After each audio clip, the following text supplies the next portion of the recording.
আগামীকাল থেকে স্বাভাবিক সূচিতে চলবে অফিস। জামায়াত শিবিরকে ৩১ জুলাই নিষিদ্ধ করা হবে আইনমন্ত্রী। নৈরাজ্যের দায় অন্যের ওপর না চাপিয়ে পদত্যাগ করুন ফখরুল। যশোর জেলা আওয়ামী লীগের বর্ধিত সভা অনুষ্ঠিত। খাটের নিচ থেকে ১৭৫ বোতল ফেন্সিডিল উদ্ধার। ভৈরবনদ থেকে যুবকের মরদেহ উদ্ধার। নড়াইলে ২ মাদক কারবারির যাবজ্জীবন। সঙ্গীত শিল্পী জুয়েল আর নেই। এশিয়া কাপ আয়োজনের স্বত্ব পেল বাংলাদেশ। দর্শক, রাতের আয়োজনে সকলকে স্বাগত জানাচ্ছি। আমি এস.এম. আরিফ। শুনছিলেন ৩০ জুলাইয়ের প্রধান শিরোনাম। এবার বিস্তারিত। আগামীকাল বুধবার থেকে স্বাভাবিক সূচিতে ফিরছে দেশের সরকারি বেসরকারি সব অফিস। সকাল ৯টা থেকে বিকেল ৫টা পর্যন্ত চলবে কার্যক্রম। মঙ্গলবার এক বিজ্ঞপ্তিতে তথ্য জানিয়েছে জনপ্রশাসন মন্ত্রণালয়। এর আগে কোটা সংস্কার আন্দোলনকে ঘিরে সহিংসতার কারণে গত ১৯ জুলাই মধ্যরাত থেকে দেশব্যাপী কারফিউ জারি করে সরকার। ২৪ ও ২৫ জুলাই বেলা ১১টা থেকে বিকেল ৩টা পর্যন্ত সীমিতভাবে চলে সরকারি বেসরকারি অফিস। পরিস্থিতি আরও স্বাভাবিক হলে গত ২৮, ২৯ ও ৩০ জুলাই অফিস চলে সকাল ৯টা থেকে বিকেল ৩টে পর্যন্ত। জামায়াত শিবিরকে ৩১ জুলাইয়ের মধ্যে নিষিদ্ধ করা হবে বলে জানিয়েছেন আইনমন্ত্রী আনিসুল হক। নির্বাহী আদেশের মাধ্যমে এটি করা হবে বলেও জানান তিনি।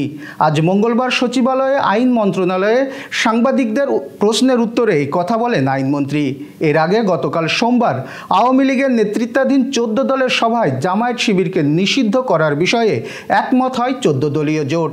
আওয়ামী লীগ সভাপতি ও প্রধানমন্ত্রী শেখ হাসিনার সভাপতিত্বে অনুষ্ঠিত হয় ওই সভা। বিএনপির মহাসচিব মির্জা ফখরুল ইসলাম আলমগীর বলেছেন, গণহত্যাকে আড়াল করতে সরকার জামায়াত নিষিদ্ধের বিষয়টি সামনে এনেছে। সরকার একটার পর একটা ইস্যু তৈরি করে এবং সেই ইস্যু তৈরি করে ভিন্ন দিকে নিয়ে যায়। জামায়াত ইসলামকে নিষিদ্ধের বিষয়টি এখন আরেকটা প্রজেক্ট। সরকার আবারও বাকশাল কায়েম করতে চায়। মঙ্গলবার বিকেলে রাজধানীর গুলশান কার্যালয়ে এক সংবাদ সম্মেলনে সাংবাদিকদের প্রশ্নের জবাবে তিনি এসব কথা বলেন। এবার যশোর সহ আঞ্চলিক সংবাদ। শোকের মাস আগস্ট সামনে রেখে নানা কর্মসূচি পালন করতে যশোর জেলা আওয়ামী লীগের উদ্যোগে বর্ধিত সভা অনুষ্ঠিত হয়েছে। মঙ্গলবার বিকেলে শহরের গাড়িখানা রোডস্থ দলীয় কার্যালয়ে এই সভা অনুষ্ঠিত হয়। জেলা আওয়ামী লীগের সভাপতি বীর মুক্তিযোদ্ধা শহীদুল ইসলাম মিলন, সাধারণ সম্পাদক শাহিন চাকদার সহ বিভিন্ন পর্যায়ের নেতাকর্মী উপস্থিত ছিলেন। পরে শোক দিবস উপলক্ষে দোয়া মাহফিল অনুষ্ঠিত হয়। বিভিন্ন রোগে আক্রান্ত ব্যক্তিদের চিকিৎসার জন্য জেলা প্রশাসন ও সমাজ সেবা অধিদপ্তরের উদ্যোগে এককালীন আর্থিক অনুদানের চেক বিতরণ করা হয়েছে। মঙ্গলবার জেলা প্রশাসকের কার্যালয়ে অনুদানের চেক বিতরণ করেন অনুষ্ঠানের প্রধান অতিথি মোহাম্মদ আবরাউল হাসান মজুমদার। মঙ্গলবার সকালে যশোর শহরতলির বিরামপুরের কেরামত আলী মোল্লার বাড়ির খাটের নিচ থেকে ১৭৫ বোতল ফেন্সিডিল উদ্ধার করেছে মাদকদ্রব্য নিয়ন্ত্রণ অধিদপ্তরের সদস্যরা। এ সময় কর্মকর্তাদের উপস্থিতি টের পেয়ে পালিয়ে গেছে কেরামত আলী। তবে ঘটনাস্থল থেকে কেরামতের স্ত্রী সুলতানা বেগমকে আটক করা হয়েছে।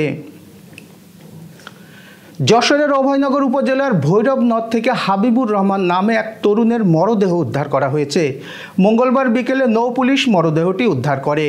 তার হাতে ও পায়ে বালুর বস্তা বাঁধা অবস্থায় উপুড় হয়ে ভাসছিল। হাবিবুর রহমান অভয়নগর উপজেলার মধ্যপুর গ্রামের রেজাউল ইসলামের ছেলে। নড়াইলে পৃথক ২টি মাদক মামলায় মফিজুর রহমান ও হজরত শেখ নামে ২ মাদক কারবারিকে যাবজ্জীবন দিয়েছেন আদালত। মঙ্গলবার দুপুরে নড়াইলের অতিরিক্ত জেলা ও দায়রা জজ প্রথম আদালতের বিচারক মোহাম্মদ আকরাম হোসেন, অতিরিক্ত জেলা ও দায়রা জজ দ্বিতীয় আদালতের বিচারক সাইফুল আলম এ আদেশ দেন।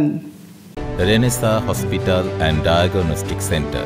রেনেসাতেই মিলছে কম খরচে উন্নত সেবা। তাই নিশ্চিন্তে আমাদের সেবা নিন, সুস্থ থাকুন। Renaissance hospital and diagnostic centre, সদর হাসপাতাল মোড়, দরাটানা, যশোর। এবার বিনোদন সংবাদ। সঙ্গীত শিল্পী হাসান আবিদুর রেজা জুয়েল আর নেই। ইন্না লিল্লাহি ওয়া ইন্না ইলাইহি রাজিউন। আজ মঙ্গলবার বেলা ১১টা ৫৩ রাজধানীর একটি বেসরকারি হাসপাতালে তিনি শেষ নিঃশ্বাস ত্যাগ করেন। এক যুগেরও বেশি সময় ধরে যে ক্যান্সারের সঙ্গে তিনি যুদ্ধ করছিলেন, সেদিনের এক বিকেল খ্যাত এই সঙ্গীত শিল্পী জুয়েলের এমন অকাল প্রস্থানে শোক নেমে আসে সাংস্কৃতিক অঙ্গনে। দর্শক, শেষ করব খেলার সংবাদ দিয়ে। 11 বছর পর আবার ছেলেদের এশিয়া কাপ আয়োজনের দায়িত্ব পেয়েছে Bangladesh cricket board BCB. Asian cricket কাউন্সিলের 2024 থেকে 2027 সাল পর্যন্ত পৃষ্ঠপোষকতার জন্য এক্সপ্রেশন অফ ইন্টারেস্ট আহ্বান করেছে। সেখান থেকে মিলেছে এই তথ্য। এর আগে সর্বশেষ 2016 সালে এশিয়া কাপের আয়োজক ছিল বাংলাদেশ। এই ছিল আজকের আয়োজন। শুভরাত্রি।